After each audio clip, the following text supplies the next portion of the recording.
Davante Adams requests a trade from the Silver and Black. Zags to the Pac-12 is real, folks. Von Miller is suspended. The Locked On Podcast Network presents the Big 6 in 60. The 6 biggest national sports stories from the local experts of the Locked On Podcast Network.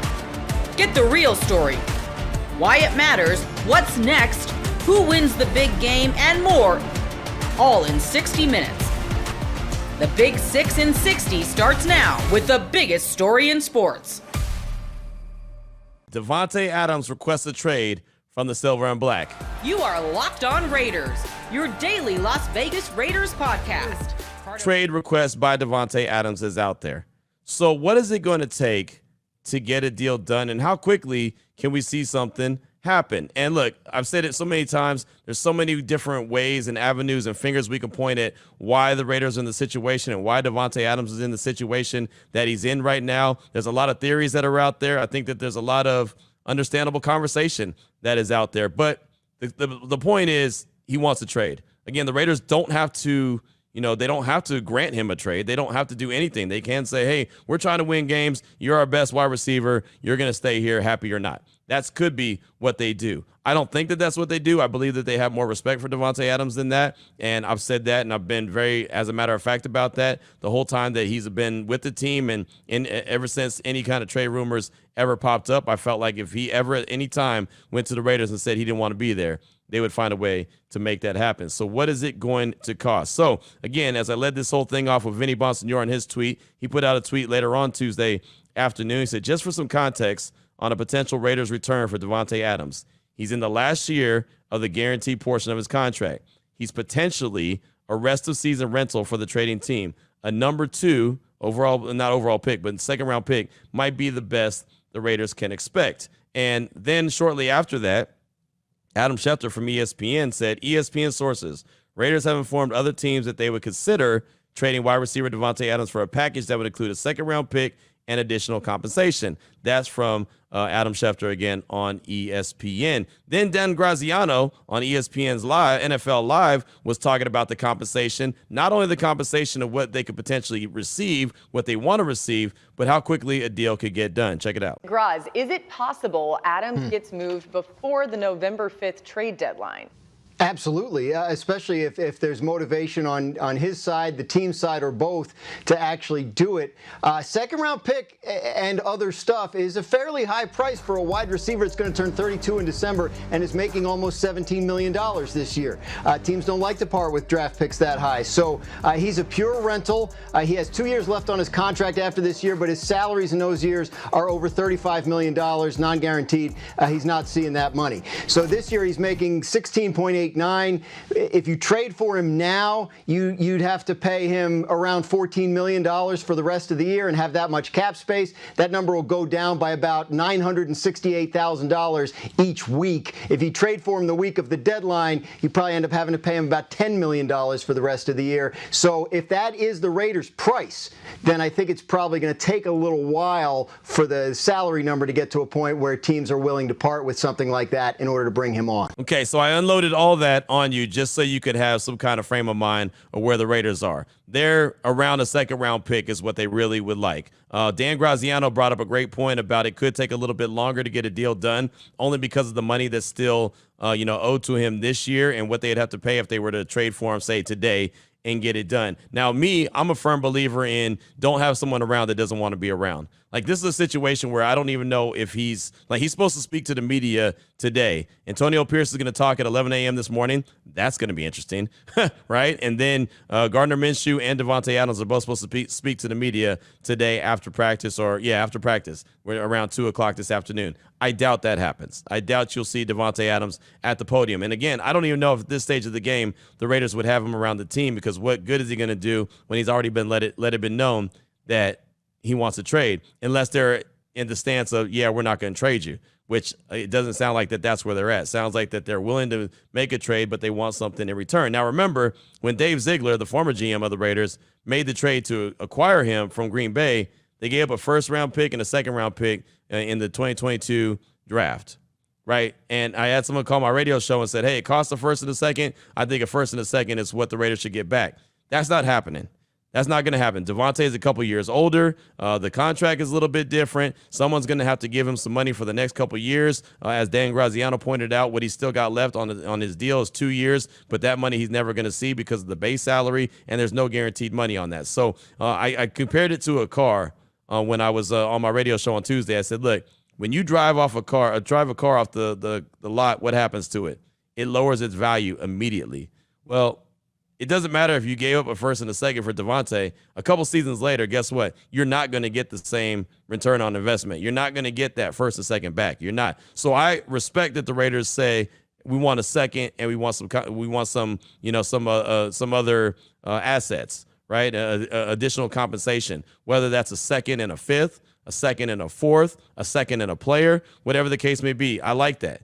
Right? I mean, try to get as much as you can for him because this team needs as many assets. Again, whether that's talent or whether that's draft picks or whether that's a combination of the two. I've seen the idea floated out there. How about trade him to the Jets, get Hassan Reddick, and get a draft pick? That would be awesome. I'd be fine with that. I would have no problem with that. I saw the 33rdteam.com had proposed a trade. Davante Adams and a 2025 fourth-round pick goes to the Jets for Hassan Reddick, a 2025 second-round pick, and a 2025 third-round pick. If the Raiders can do that, then I would do a backflip. And I'm not a gymnast, but I think that would be a hell of a deal if they were able to pull that off. I don't know if they're going to be able to get that, but I think that they shouldn't be just focusing on one team. I know that they want to make him happy and send him wherever he wants to go, and I know that there's apparently a list of teams that he would want to go to.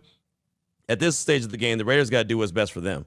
The Raiders have got to find what team is going to give them the best offer and use that to their advantage. Look, I don't know what the Raiders' overall record is going to be at the end of 2024, but what they need to do is have enough draft capital built up and have enough stock built up so they can go and find their franchise quarterback, whoever that may be. And that doesn't mean that they have to be terrible this year, right? They can stack some picks, and especially if you trade Davante and get a couple picks in return, that's just something that you can use towards making moves to go get the guy that you really need. So, again, I feel like it's going to happen pretty quickly, but Dan Graziano brought up a good point about the money and why it might delay things a little bit. I mean, I'm looking at teams like San Francisco that's riddled with injuries, the Rams lightweight that are riddled with injuries, the Jets for obvious reasons. The Buffalo Bills have been floated out there a couple times. I could see them being a team that would be interested in him.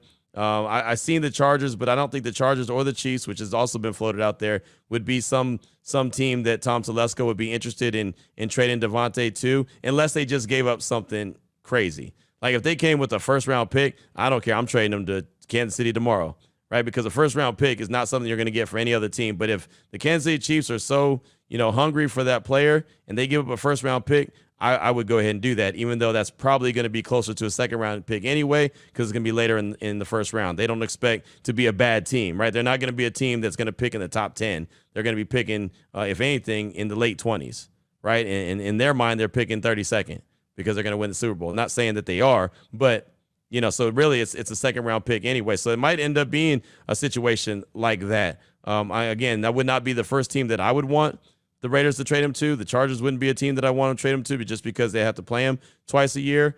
But again, I think at this stage of the game, you probably have to go with whatever team is going to give you the best value, the best return on your investment, right? And what makes your team better faster. That's got to be the number one priority for Tom Telesco and everyone in that office. Again, I do expect a trade to happen. I know that they said that they don't have to move him, but I just feel like that the inevitable is that they're going to go ahead and make that happen. And again, before any of these tweets came out from anybody, from Vinny to Ian Rappaport to Adam Schefter, once I heard what I heard on the Kay Adams show and I played it in segment number 1, I was convinced. I was ready to come back on this show and say, all right, Raider Nation, I was wrong.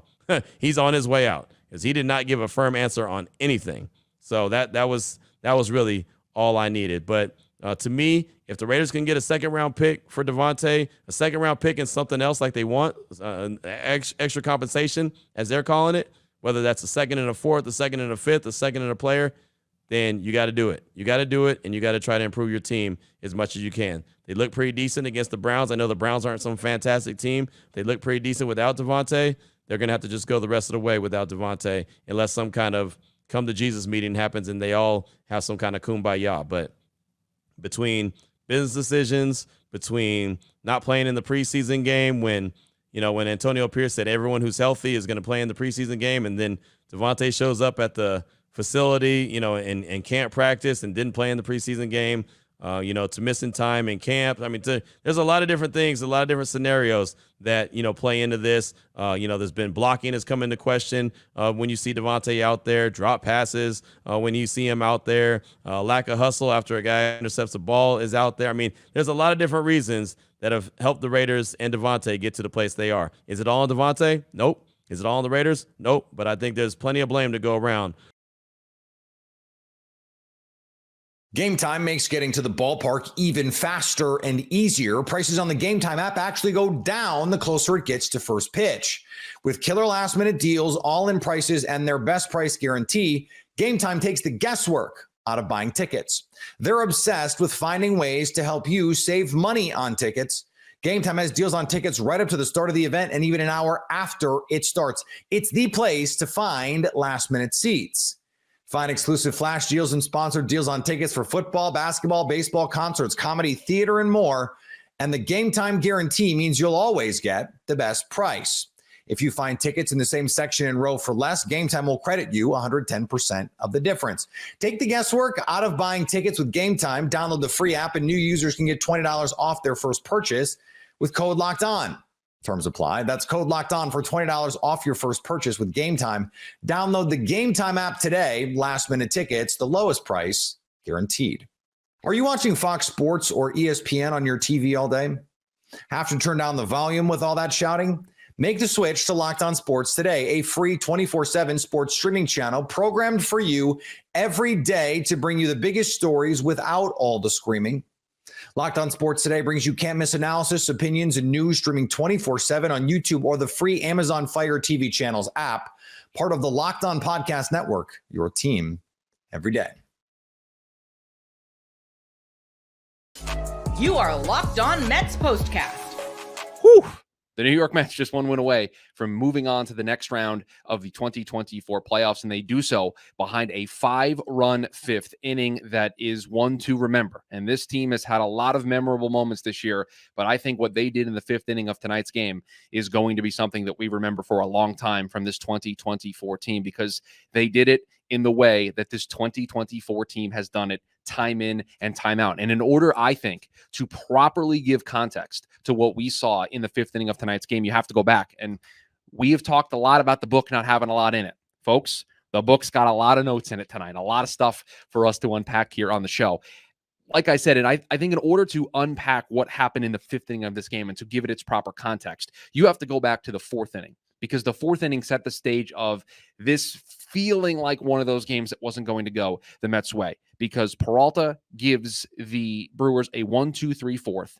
And then in the bottom part of the inning, Luis Severino hits another bump in the road. He struggles. They tie the game. And then on an RBI ground out, they make it 4-3. And in the blink of an eye, in one inning, you go from Freddie Peralta shutting down the Mets 1-2-3, and you're up 3-2, to now you're down 4-3. And for the second time in this game, you have to battle back, and you have to find a way to push some runs across against a team that has been a thorn in your side. And I'd like to use this opportunity now to credit the Milwaukee Brewers. Whatever happens in this series, they are a very good baseball team. It is so obvious watching this team play how good of a baseball team they are. The way they turn things that feel like they're just going to be routine singles into doubles, the way they play defense, the way they run on the base paths, they are just a well-organized, well-coached, good baseball team that takes advantage of every situation, every scenario that you give them. And that's what allowed them to have this 4-3 lead in this game, constantly turning singles into doubles, scoring on balls that are just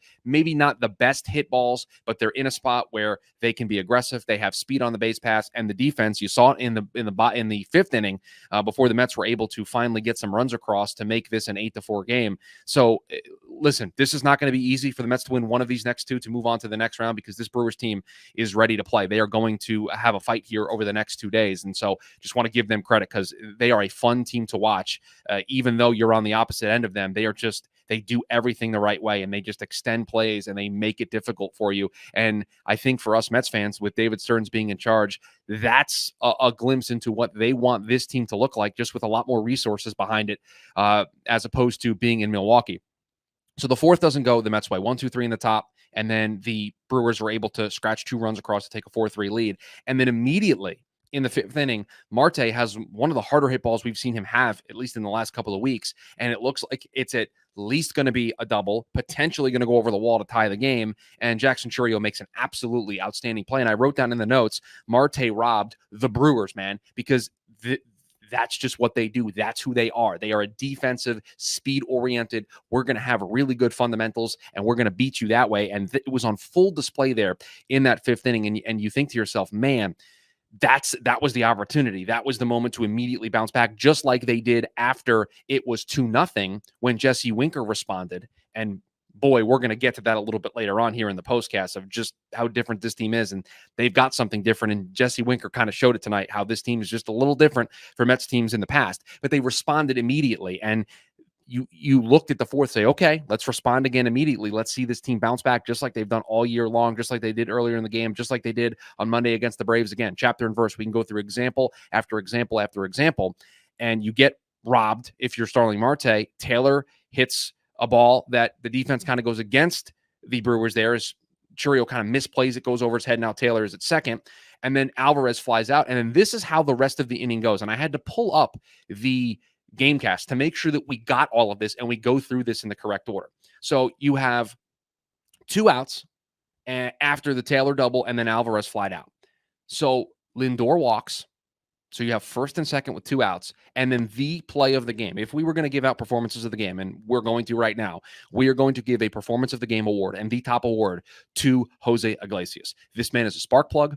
This man is the mascot of this team in 2024. The way he has played baseball for this team in 2024 is exactly the way that this team needs to play baseball going forward, with the hustle, with the energy, with the enthusiasm.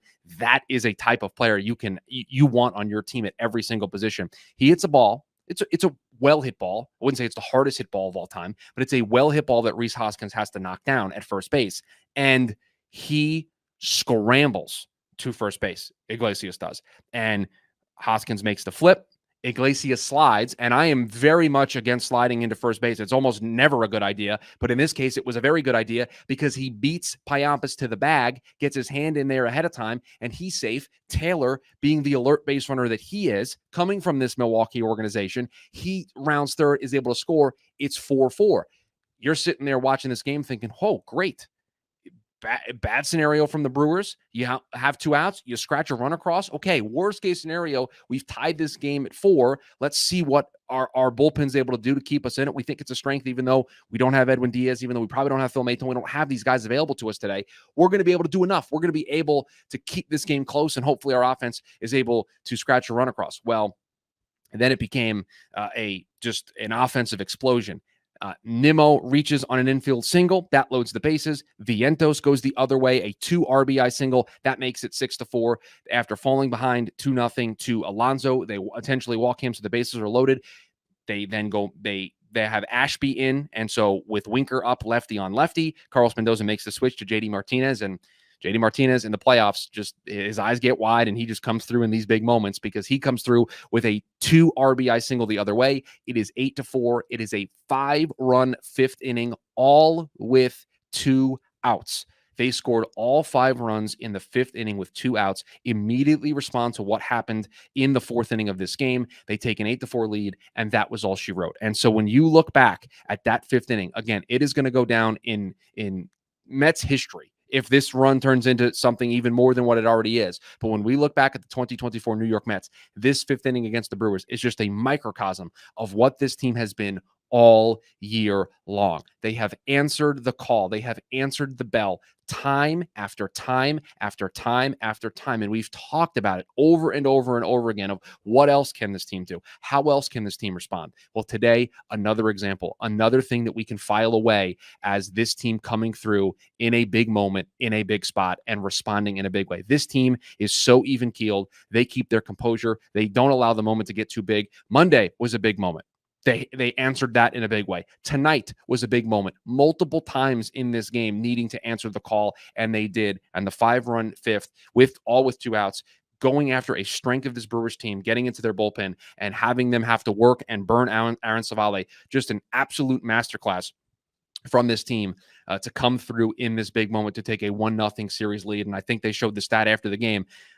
It's like 88% of the time, the team that has won game 1 of a wild card series goes on to win the series in the best of 3 format. So the Mets have the odds and the statistics on their side over the next 2 days. But man, this team, and I know what happened on Tuesday against the Braves and what happened on Friday and Saturday against the Brewers, because of the magnitude of those games, maybe clouded our judgment a little bit.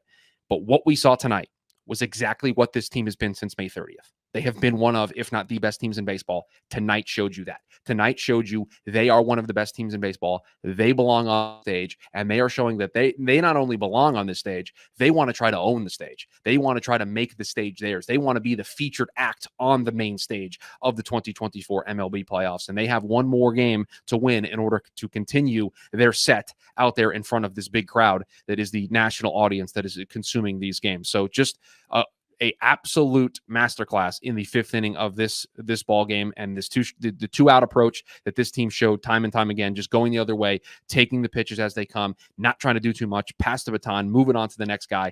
It all culminated in what was the big offensive breakout that this team needed in a big spot, and they now pushed across those 5 runs and ultimately won the game. Zags to the Pac-12 is real, folks. You are Locked On Zags, your daily podcast on the Gonzaga Bulldogs. Part of the Locked On Podcast Network, your team every day. We'll start with the news. We'll just get right into what actually happened. Gonzaga confirmed. It was reported initially by a pair of reporters at ESPN, Kyle Bonagura and Pete Thamel of ESPN. Reported this. Gonzaga confirmed it with a press release on Tuesday morning. We've already seen tweets pouring in from the other schools in the Pac-12 welcoming Gonzaga. We've seen the Pac-12 themselves tweet from their Twitter account indicating that this is happening. We're no longer in the mystery state that we were for the last week when it was reported that this had happened and then very quickly refuted. Those reports from Brett McMurphy were indicated to not be true. By the way, just because it happened a week later doesn't mean he was right. He said it happened then. He was wrong. I just want to get that out there. Journalistic integrity doesn't mean being right a week early. If you were said something and it happened a week later, you were wrong for a whole week. Just going to throw that out there very quickly. But moving on, this will happen in July of 2026. That is the same timeline for when Boise State and Colorado State and San Diego State and Fresno State and Utah State will all be joining the other Pac-12 schools, which currently consists of just Oregon State and Washington State. All of these new schools, the 6 newcomers, which includes Gonzaga, will join in July of 2026, which means the Zags will, of course, be in the WCC this upcoming season. They will also be in the WCC the following season after that. And then in 2026 is when we will see the team transition to being in the Pac-12 for the 2026-27 college basketball season. The Pac-12 received the application from Gonzaga on September 30th, and the voting members approved Gonzaga unanimously. A great quote here from the press release from Pac-12 Commissioner Teresa Gold. She says, "We are delighted to welcome Gonzaga into the Pac-12 as they embark with us on this incredible path ahead. President McCullough and Athletic Director Chris Standiford not only bring strategic expertise and forward thinking to the conference, but they are 2 incredible leaders who care deeply about student success and fortifying student athlete, academic, and athletic experiences. Today represents an exciting milestone for the Pac-12 as we welcome another outstanding institution with a rich history of success into our league." As I'm recording this right now, a lot of the financial details are unknown. The full share element of this, the exact financial dollars, how much money Gonzaga is going to make year over year from the Pac-12. What we do know, this was reported by Chris Vanini of The Athletic. I'm going to read his quote or his tweet directly here. He says, "A basketball note on the Pac-12. The conference's written agreement says schools will keep 50% of their NCAA tournament unit money, with the remaining 50% spread equally. Pac-12 going with some performance-based revenue sharing." So for those of you who have been paying attention a lot to the revenue side of things with Gonzaga and with just the conference realignment in general, this is something that the WCC has been giving Gonzaga is a much larger share of the NCAA tournament units. It obviously made sense for Gonzaga to advocate for that in the WCC when they were very frequently the only team that was making the NCAA tournament. Obviously, recently we have seen St. Mary's be a consistent part of the NCAA tournament as well, although even still, Gonzaga has almost always advanced further in the NCAA tournament than St. Mary's. I don't have the exact numbers, but I would venture a guess that over the last 25 years, Gonzaga has been the furthest advancing WCC team in the tournament pretty much every single year. That might not necessarily be the case in the Pac-12. Of course, we have better teams, deeper group of teams in the Pac-12 in terms of how many teams are going to make the NCAA tournament, how far those teams might go. But it's still good for Gonzaga that they're joining a league where their basketball success will directly relate to them making more money, and it won't be distributed fully equally across the rest of the schools. Obviously, some of that money will go to other schools. So if, right now, like last year, if this conference existed, 6 of the 8 teams would have made the NCAA tournament. So Oregon State and Fresno State would have still got some money, but they wouldn't have gotten as much as the teams that made the tournament and as much as the teams that advanced farther into the NCAA tournament. So it's a good thing for Gonzaga that concession has already been made. And again, when we have more full details on the financial implications of this, we'll be able to talk about that. But the fun part here is just who they're joining. They're joining a league again with 2 members who are currently in the WCC in Washington State and Oregon State. So it'll be fun to see Gonzaga get a chance to compete against those 2 schools this year and next year as league members, kind of a teaser for what that's going to look like when they become actual members in the conference together in the Pac-12 starting in 2026. And then again, the other new additions, of course, all coming from the Mountain West. That would be Boise State, San Diego State, Colorado State, Fresno State, and Utah State, all joining at the same time in July of 2026. 4 of those 5 teams that are newcomers to the Pac-12 were all in the NCAA tournament last year. The one that was not is Fresno State. San Diego State, of course, is the premier basketball brand out of that group. A team that was in the national championship game just 2 years ago, a team that has been very consistent under Coach Brian Dutcher for quite a while now. Utah State is undergoing their 3rd coach in the last 3 years, so we will see what that does to that program in particular. But they last year, two years ago, Ryan Odom was the coach. He'd been the coach for a while. He was fantastic. He leaves for VCU. They go out and they hire Danny Sprinkle. Danny Sprinkle comes in from Montana State, immediately leads them to the NCAA tournament again. And now he takes the job at Washington. So we will see what happens with Utah State. Boise State, of course, coached by former Gonzaga assistant Leon Rice. They have been a consistent member of the NCAA tournament, although they have struggled to win games when they get into the big dance, but they are still typically there year in and year out. Colorado State has been a consistently well-performing program as well. And then, of course, Washington State made the tournament last year. That is a rarity for them typically, but something that perhaps we will see more of. I'm encouraged by the hiring of David Riley. These 2 years in the WCC, we'll see how they can do, but then getting back to the Pac-12, back to competing against teams in the big dance regularly, I think will help that program continue to get elevated. Hey, NFL fans, you can start the season with a big return on FanDuel, America's #1 sportsbook. So when you get a hunch in the middle of the game, you can check out the latest stats, view live play-by-play, and much more on the same page where you place your bets. You'll get started with $200 in bonus bets guaranteed when you place your first $5 bet. And you can place that bet on some early week 5 lines. Following a big win over the Saints, the Atlanta Falcons are 1.5-point favorites over the Bucs this Sunday. The Texans host the reeling Bills. They're favored by 1.5 in Houston. If you aren't interested in good football, you could check out the over-under for Raiders Broncos, which is currently set at 36.5. And I think that's probably still too high. So what are you waiting for? That's FanDuel.com to get started. Are you watching Fox Sports or ESPN on your TV all day?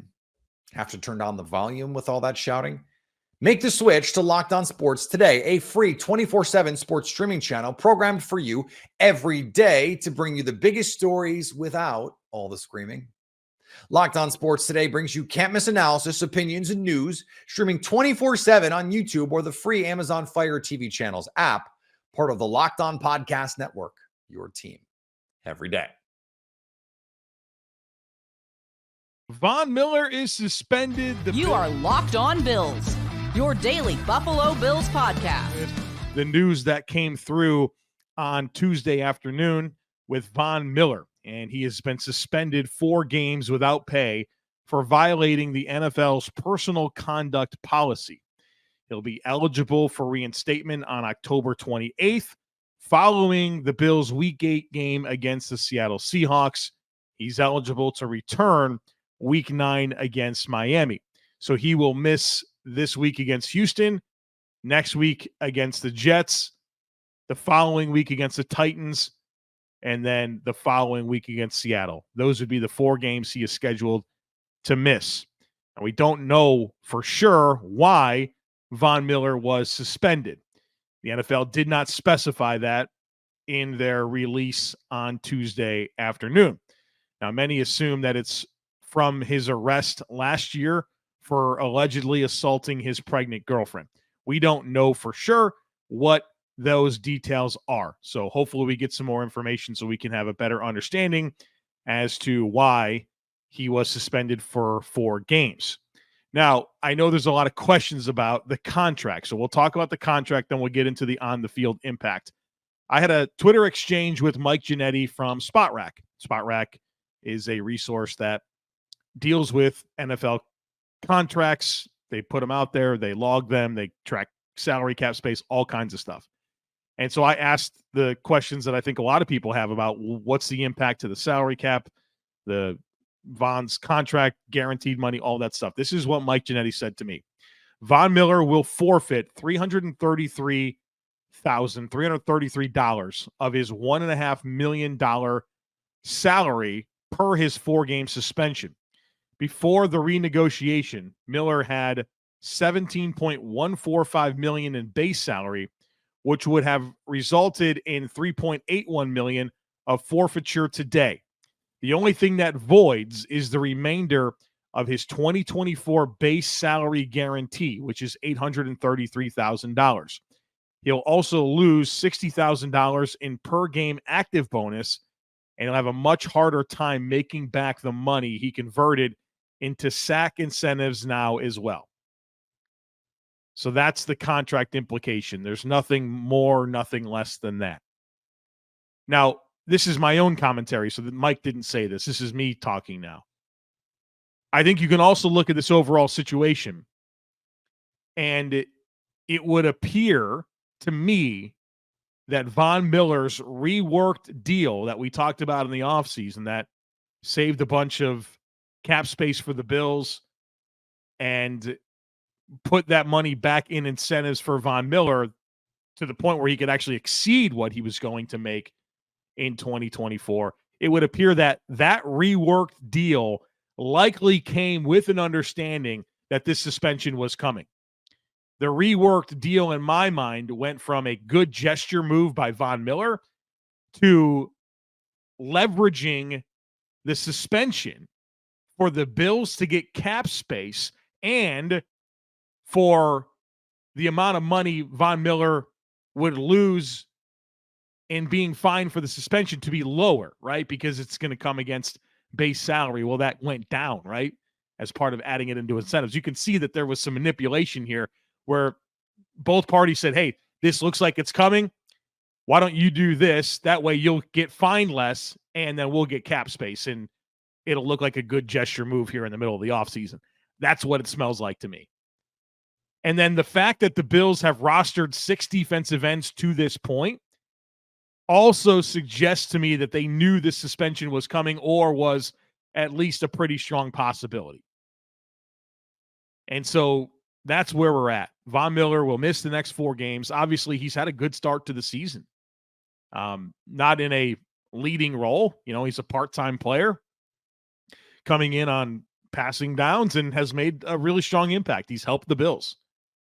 And he won't be available for the next 4 games. So what does that mean on the field? Well, Greg Rousseau and A.J. Epinesa will continue to be your starters. And then you still have 3 more players. You have DeJuan Smoot, you have Casey Toohill, and you have the rookie Javon Solomon. And Dwayne Smoot has been back for 2 games now. He's played 37% of the snaps. Casey Toohill so far this season has played 30% of the Bills' defensive snaps. Those guys are going to factor into the mix maybe a little bit more than they have to this point. And then I think you really see Javon Solomon's opportunities ramp up. So that's what I think you'll see happen on the field. And I'm intrigued to see a little bit more Javon Solomon. And, you know, I think the Bills have good plans for Dwayne Smoot. And obviously they really like Casey Toohill, who plays really hard. I'm not sure he's a very gifted processor or like super talented pass rusher, but he's athletic and he plays extremely hard on every snap. So that's what your edge rush rotation looks like. Now, the Bills, of course, get a roster spot with Von Miller being suspended, and they've used that, and they signed defensive tackle Zion Logue from the Falcons practice squad to the Bills active roster. Logue is a 2024 sixth-round pick by the Falcons out of Georgia. So he was just drafted last April, and he spent the offseason with the Falcons. He didn't make the initial roster, cleared waivers. They signed him to the practice squad. Now the Bills have signed him to their active roster. 23 years old, 6'6", 325 pounds, RAS score of an 8.22. He's got good size and good athleticism. 5-year player at Georgia. Obviously, a lot of success for the program at Georgia. He appeared in 50 games with 16 starts. And if you're familiar with the Georgia Bulldogs program, it's a loaded defensive line situation. They've had a lot of very high picks. They have a lot of high picks coming. And so, he certainly wasn't Jalen Carter or Jordan Davis, but he was a meaningful part of that mix, a very good mix at Georgia. He's known for his run defense. That certainly feels helpful coming out of that game against Baltimore. And hopefully he can be a valuable part of this defensive tackle rotation.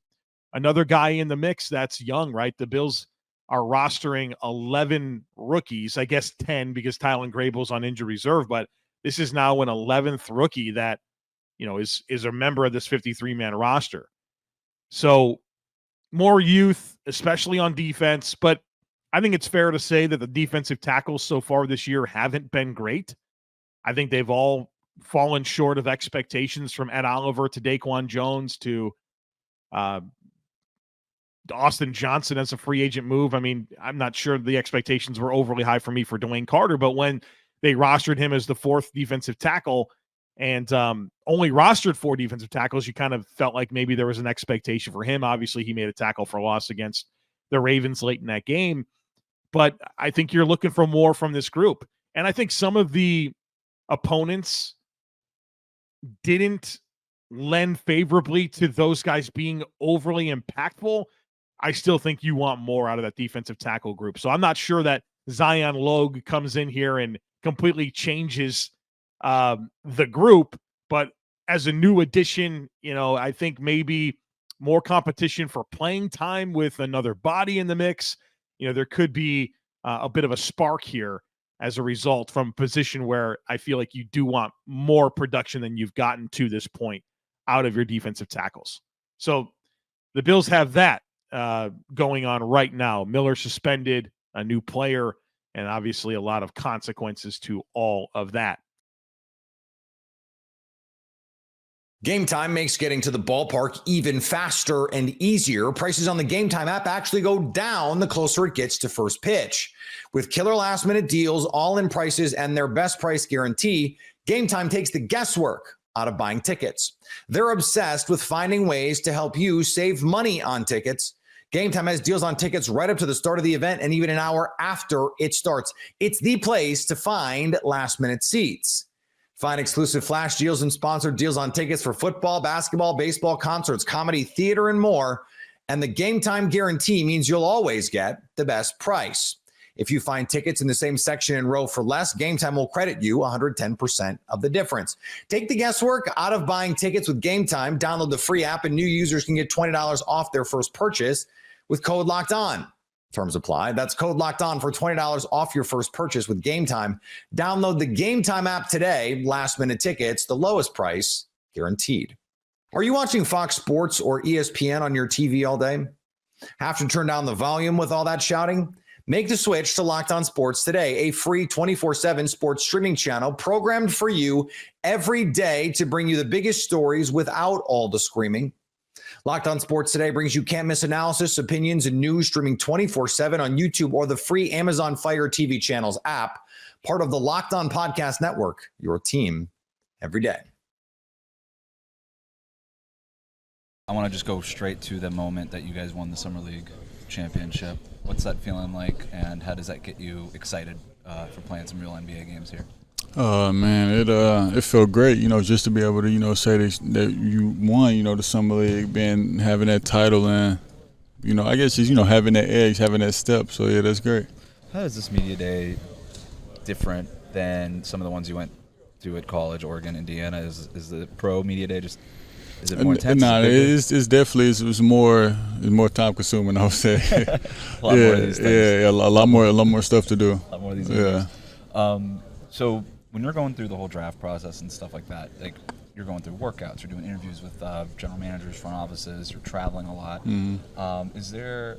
I'm sure it's all a whirlwind and a blur while it's happening, but was there a moment that maybe you really enjoyed or that stuck out, or while you were doing it before you even got drafted, where you're like, wow, this is like either overwhelming or this is really exciting or anything like that?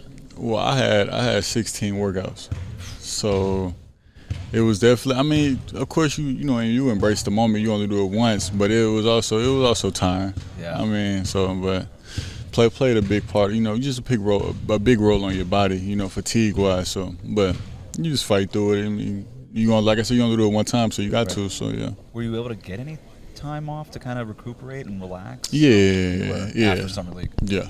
Pretty much. Okay. After summer and league. you've been here for how long working out now? Ever since summer league ended. Really? I took like a week off. Okay. Yeah, a week off, and then that's when I got right back to work. So. What'd you do on the week off? And just chill. Here? Nothing. Yeah, I was in Miami. Trips. You're just like, I can't no more travel. I was in the crib. Yeah, that's it. I saw on your Instagram page that you were looking to get some recommendations of something to watch, maybe binge watch. I saw you might have landed on The Sopranos. Yeah, Is that your decision? Yeah, it's a great show so far. So you're in? Yeah, I'm locked in. All right, how far into it are you? I think I'm almost done with like season 2. Okay, so you're almost done with season 2. All Yeah. right, who's your favorite character so far? Favorite character? I don't know, man. None of them are nice. Yeah, they is somebody dying almost every episode. Do you relate to any of them? No. I don't relate to them, but it's just the way like it's set up. Yeah. It's definitely like, I don't know. Yeah, I'm definitely locked into it though. I want to talk more as you kind of get through it this year, because I just watched it like a couple of years ago. My wife made me sit down and watch it. I'm like, how have I not watched this? Yeah, this no, it's interesting. I'm locked into it. I'm stuck to it now. Matter of fact, when we get on the plane, I'm watching it then too. That's your go-to. Yeah, done deal. Bam has talked a lot about how this team hasn't had a 7-footer in a really long time, and the rebounding, the shot blocking, just the sheer size, what that does in terms of drawing attention from defenses, what it means for you guys, what you can do on offense. And on defense, obviously. Like, what are the things that you're trying to do as basically the lone 7-footer on this roster? Day one, like, what's the thing? Like, I could do this right now. A rebound defend. I mean, that's something that I was gifted with, and so just been able to rebound defend, run the court, set picks and roll. I mean, I'm gonna get open off, just setting picks alone, so and running the floor. So. How much of that did you learn in summer league from the coaching staff there, and finding like, okay, like if I just set the screens and roll to the basket, your production spoke for itself in the success. Yeah, no, most definitely. Because that's what they told me to do all the time. They want to see rim runs. They want to see me rebounding the ball, me blocking shots, and so that's what I feel like I was doing. So. And do you look at any like examples of players in the league in terms of your game? Like, I think everybody understands the ceiling that you have as like the touch you have from the 3-point line, all the other things that you could do. You showed off some mid-range work in college and stuff like that too. But in terms of like what your role is going to be right away, do you have like a role model or anybody that you look at like, yeah, I could kind of do that? I'm kind of like, people like make the Derek Lively comparison a lot, and I'm sure you've heard that. But. What was the question again? What was the first part? Like your role in day one. Oh yeah, the role in day one. We know what the ceiling is, like the best case scenario with you. Yes. Yeah, you asked my game. Yeah. I never really just had like a certain person I watched. I kind of just watched, just like the game and took pieces from, every player or what this player do to see like as if it works, and I'm gonna try to add it to my game. And if it fits well with me doing it, then I'm gonna keep practicing and keep doing it. So. Is there anything that you would want, like if you could just like magically, like right away, just take something from somebody's game, one of your teammates, somebody on the roster right now, what would you take? Magic, just boom, now I have that. No work necessary. I would take Terry's little fade midi Like he get into the mood, little Right. fade midi by the baseline. Yeah, I'll take that. That's the one. You'll take that one. What are you excited? Who are you excited the most to learn from? Kind of just spend some time with here in the Bahamas. You guys leave tomorrow. Yeah, I'll say definitely Bam. Just see how he think. I mean, really anybody. And I'm gonna be talking to anybody, trying to see what they got to tell me and stuff like that. My name's Khalil Weir. I love to play 2K. Yeah, they got to. And no, it's gonna be all great vibes. So, have you gotten a chance to really kind of talk to somebody, kind of break down your game at all, or anything like that on the staff or any of the players? Yeah, I'll be talking to Malik. Yeah, we be watching film of like whenever we play like 5-on-5 in here, or 3v3, just watching it to see like what I could work on, what I could do. So Malik's a great coach to have. I mean, you're gonna get and Bam obviously has a lot of time with him. Bam was telling us earlier, it's like, look, I hope Khalil gets on the court. I didn't get it on the court as a rookie, which is true. Bam barely played when he was a rookie. Would you be disappointed if you weren't able to get on the court? No, I mean my rookie season. So right. I mean, either way it go, it's a year for me to get in the weight room more, get better, and just to be able to perfect my game. So.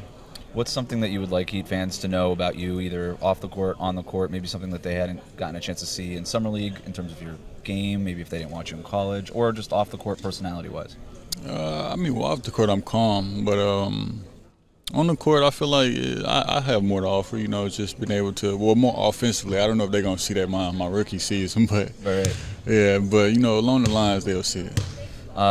What's your first Miami Heat memory? Not in uniform, but like growing up, seeing them on TV or something. When you thought of the Ray Allen shot. The Ray Allen shot, Game 6. Yeah, that's like the thing that I remember watching the TV. I was watching the game on the TV and I seen that. And that was a crazy shot. Were you rooting for the Heat or the Spurs? I wasn't really rooting for any of them. You were just watching. I was watching, but it was just crazy though. Still, that was a great shot. Yeah. Do you ever go back and see some of those highlights of the Big Three era and what the arena was like? When that team was winning like that? Not really. Yeah. Nah, I should though. I am. Matter of fact, since you said something, I'm gonna go look at that. It's a wild environment. A couple speed round questions for you. But if you were not in the NBA and you had to do something different for a living, a different job, what would you do? It can be any sport. Or not even a sport. Anything you want. It could be any sport or. I mean, I like video games, so I might just be like a video game creator or somebody that just streamed and played the video game, got paid that way. So. Is that why Josh said you're always on 2K? I saw you experiment on. I think you said you posted something about playing on 2K. You were in that starting lineup. Yeah, I'm always on 2K. I'm always on Call of Duty. Like if I'm not hooping in real life, then I'm on the game. So.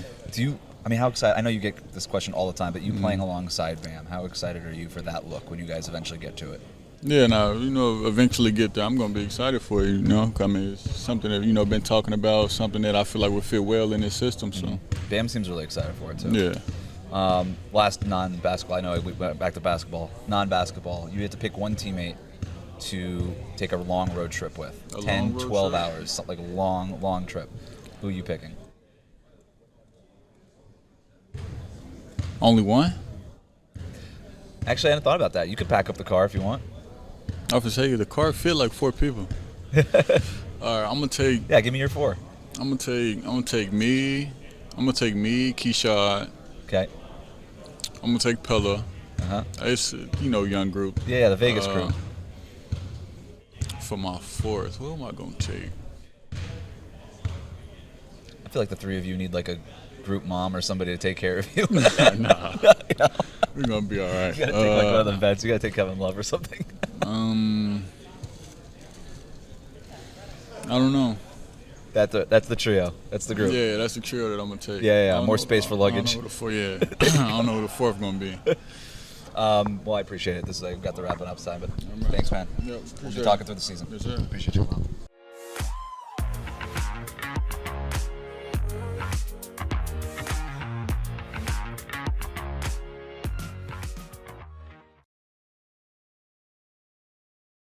Hey, NFL fans, you can start the season with a big return on FanDuel, America's #1 sportsbook.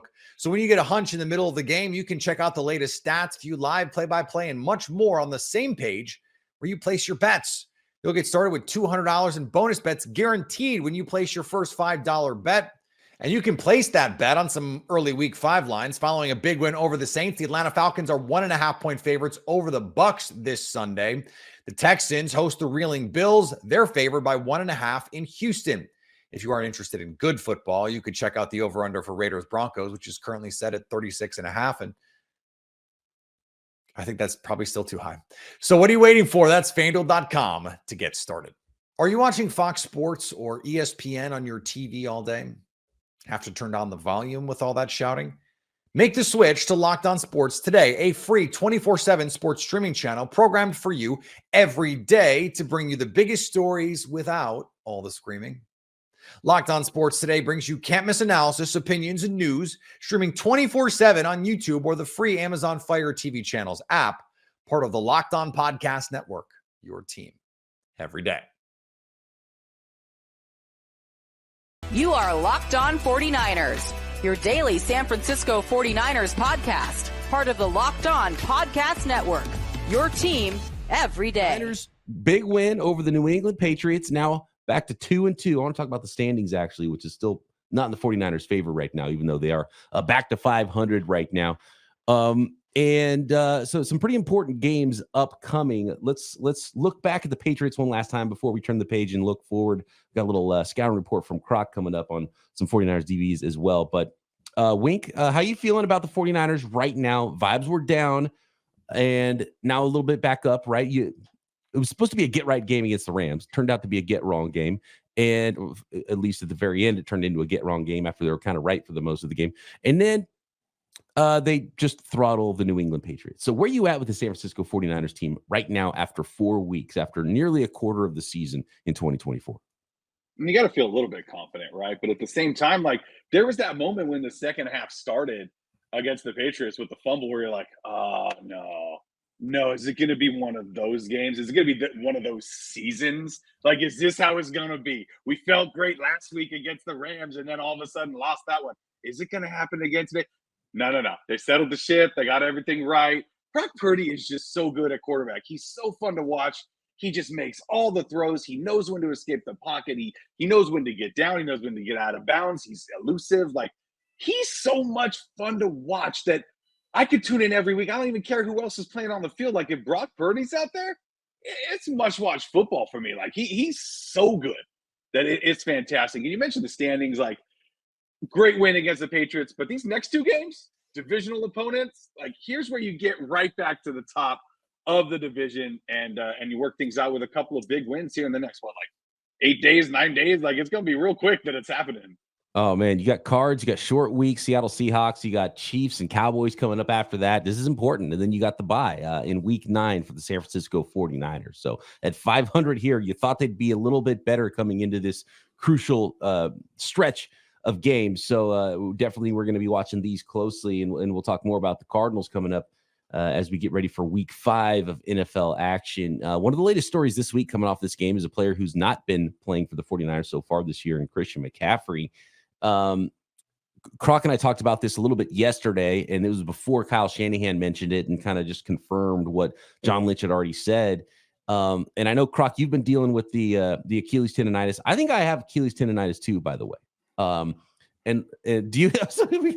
It's going around right now. It's like the new COVID is Achilles tendonitis. It's just, it goes from one leg to the other leg, and then, but it's something that doesn't, it lingers, right? And so that's why Christian McCaffrey needed to go see a specialist about it, get some treatment potentially in Germany.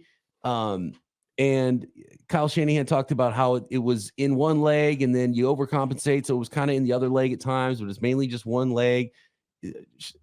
Don't really love the sound of that. What do you guys think about this Christian McCaffrey Achilles tendonitis and now in both legs and then going to Germany? And it's like, is he going to ramp up? Is he not going to ramp up? Is he going to be out for half the year, for all the year? Is he coming back? Like, really strange situation that doesn't seem like it has a lot of answers. My first thought is, thank goodness Jordan Mason is running as well as he is. And a guy who's second in the NFL in rushing yards, or is he third? Second. Saquon Barkley's right there too in the mix. Either way, top 3 in the league in rushing. Yeah. He's running the ball extremely well, averaging, right around 5 yards per carry. He's sprung out big runs. He's had a big catch that was called back. That should have been a touchdown. Something else added to his stats. He's running so well that it allows me to not forget about Christian McCaffrey, but just say, you know what, Christian, you truly can take your time. But you do want him back. Christian McCaffrey, if he is healthy, he definitely makes the 49ers better. I think he makes Kyle Shanahan better. I think he makes Brock Purdy better. I think he makes everyone around him better. I think he might make Brandon Ayuk and Deebo Samuel better as well. He does so much, and teams have to pay so much attention to him. So, hey, right now, Jordan Mason, he's doing his thing. But gosh, just rest up, and hopefully before this season ends, we see Christian McCaffrey on the field for the San Francisco 49ers. But it's worrisome, right? Because you don't go to Germany if you have like a normal injury. You figure it out here at home and you get a rehab and you get back out there. So when you have to fly to the other side of the world to see a specialist, you get concerned. Running backs break down. We talk about this all the time, right? When they get around 30 years old, like they fall off this cliff, right? And so you just hope that this isn't his body breaking down here right after, extending his contract and coming off of offensive player of the year. And so it is worrisome. I'm terrified. But like you said, Croc, Jordan Mason makes it feel a whole lot better as a 49er fan. Hey, Peacock brought up something when the trade went down. And that was one reason why we weren't as high on it as others. It wasn't because we didn't think Christian McCaffrey is a terrific player. And clearly it's worked out very well for the 49ers. But it was a guy who's coming off of back-to-back seasons where he was injured most of those years, getting a little bit older in age. And with running backs, they do fall off that cliff extremely fast. So it's like, well, is Christian McCaffrey falling off that cliff? He's had these injuries. Obviously, we know if he's 100% healthy, what he could do. And then for a year and a half, he didn't miss a game for the 49ers. And he's awesome, and he's playing extremely well. So it definitely 100% justified the trade. But then now you're seeing, okay, these are things that happen to backs, and hopefully he has like a Derrick Henry resurgence, right? Like I thought it was over for Derrick Henry. I'm not gonna lie. And you figure like, goes to Baltimore, like that's a good spot for him. Maybe that'll work well. Then it's like, I'm just gonna lead the league in rushing yards through the first quarter of the season. Whatever injuries he was having with his feet and whatnot that you thought would slow him down, it hasn't. And Christian McCaffrey, with his hard work ethic, maybe this Achilles tendonitis is something he can potentially bounce back from.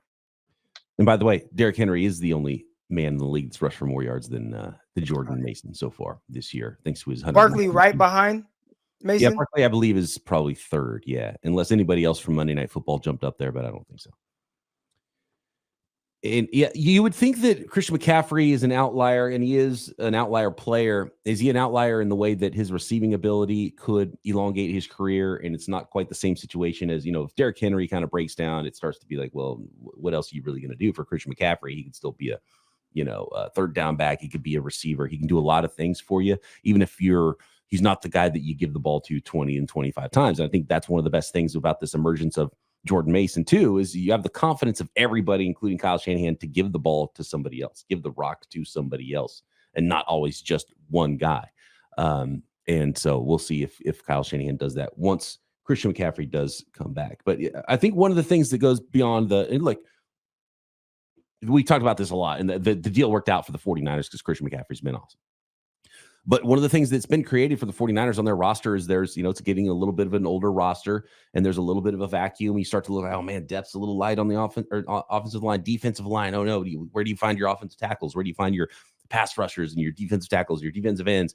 And there was a little bit of a vacuum created by spending a second, third, fourth, fifth round pick on a guy who's not playing football for you right now, spending 3 first-round picks and a third on a quarterback who's not playing football for you right now. You think about how many starters should the 49ers been able to get from 3 first-round picks, a second-round pick, 2 third-round picks, a fourth-round pick, a fifth-round pick.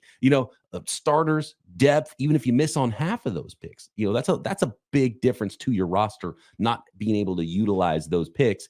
And right now, 0 snaps to show for it on your current roster for the players that you utilized those picks for. So I know a lot of people say, whatever, blank them picks.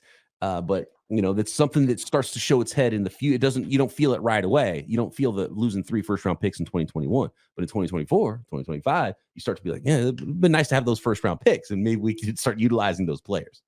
I guess the best way to kind of sort that whole thing out, or the question that we should ask is what Christian McCaffrey has done, which is what being Offensive Player of the Year, helped the 49ers go to, have a deep playoff run, Super Bowl run. Is that better than 4 more starters Then that you depth. couldn't Like, gotten for- over that like time? The depth, yeah. Because again, you're not going to hit on every Yeah. one of those guys, Right. but the 49ers have been good with getting starters, right? And the starter, there's definitely ranges of it. I saw someone call Akella Witherspoon a bad pick. And I'm like, Spoon, he started a lot of games for you. Mm-hmm. He started a lot. And there were a lot of games he played well in, and there was some he didn't play well in.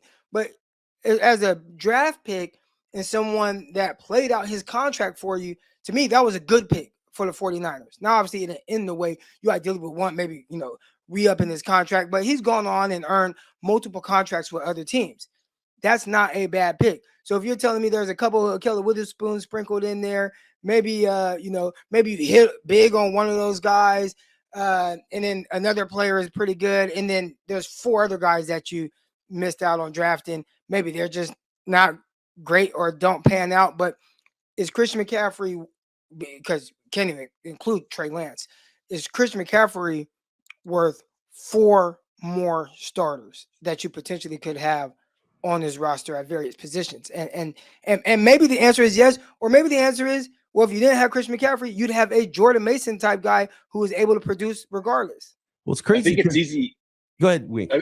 I think it's easy to say blank them picks, right? When you do fill in a roster spot with an undrafted free agent in Jordan Mason, a 7th round pick in Juwan Jennings, a 7th round pick in Brock Purdy, like these guys that are really showing up and showing out at late in the draft, or not even in the draft. Like when your front office can kind of fill those holes the way the 49ers have been so lucky to do it. But of course, Akella Witherspoon, not a bad pick. You get a starter. Bad picks, Trey Lance, Reuben Foster. Like we could sit here and name a lot of bad picks for the 49ers that were just wasted or thrown out the window. Yeah, and like you want to even talk about 2nd and 3rd round picks. Forget like how hard it is to hit. The Niners have been really good in the 5th round for whatever reason, but 2nd round picks, 3rd round picks. You look at the 2022 draft, man, they snagged their quarterback to replace that problem of not hitting on Trey Lance, and so they found their quarterback with the last pick in the draft, the 7th rounder in 2022. But you look at the rest of that draft, 2nd rounder, Drake Jackson, not getting anything from him. Ty Davis Price, 3rd round, not getting anything from him. Danny Gray, 3rd round, not getting anything from him. So you trade all those guys for Christian McCaffrey? Yeah, you would. What's funny is if you said, hey, would you trade for Christian McCaffrey, but he's only going to give you a year and a half? You're going to trade all this for him and pay him top of the market money at running back? But you're going to go to the Super Bowl. That's what I'm saying. You'd be like, oh, no, that's the thing with running backs. We wouldn't want to do that. But then it's like, oh, but that part where he was playing was so good. And hopefully you still get that from Christian McCaffrey. But that's why it's not so easy. Even when you hit on the running back, you're like, oh, but then we don't want to give him all the carries. Oh, but then we don't want to pay him all the money. Oh, but then he's, it's not a long-term. So there's just a lot that goes into those types of situations. Niners still have a good roster right now, but there is a little bit of a vacuum created from depth and needing some, especially the first rounders with Lance, like the high level. Like, where do you get tackles first round? Where do you get pass rushers first round? I think when the Christian McCaffrey trade went down, and I think it was ESPN who gave it like a C-, I think people assumed that they were saying like Christian McCaffrey is a C- player. Right. Yeah. And nobody's saying that. It was all about what you gave up for a player that was coming off of what he was coming off of and the position that he played, as opposed to Christian McCaffrey himself. And obviously it has been an A+ trade to this point, but now you didn't win the Super Bowl. So your results have been the same with Raheem Mostert, who you went to a Super Bowl with. Mm-hmm. And you see what Jordan Mason has been able to do in this offense so far. Again, you are better with Christian McCaffrey. How much better are you with him? I think that's the question. And again, are you 4 less potential starters? Because again, I'm saying half of those guys. Are you those starters? Like without having those starters, are you that much better? And I think that's a tough question.